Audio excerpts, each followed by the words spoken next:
శాసనసభ ఆవరణలోని బంగారు మైసమ్మ దేవాలయంలో ఆషాఢమాస బోనాల పండుగను ఘనంగా నిర్వహించారు.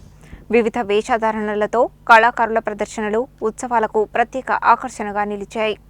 లెజిస్లేటివ్ సెక్రటేరియట్ ఉద్యోగుల ఆధ్వర్యంలో శాసనసభ ఆవరణలోని బంగారు మైసమ్మ దేవాలయంలో ఆషాఢమాస బోనాల పండుగను ఘనంగా నిర్వహించుకున్నారు.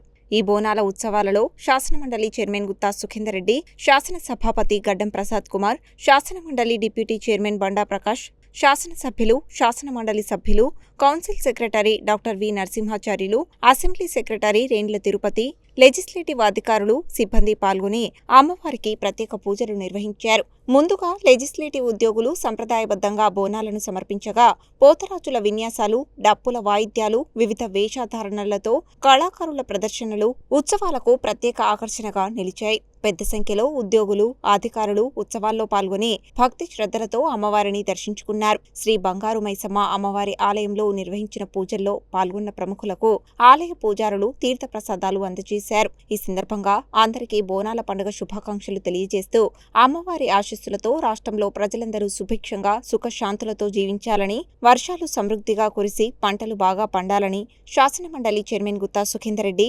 శాసనసభ స్పీకర్ గడ్డం ప్రసాద్ కుమార్ ఆకాంక్షించారు.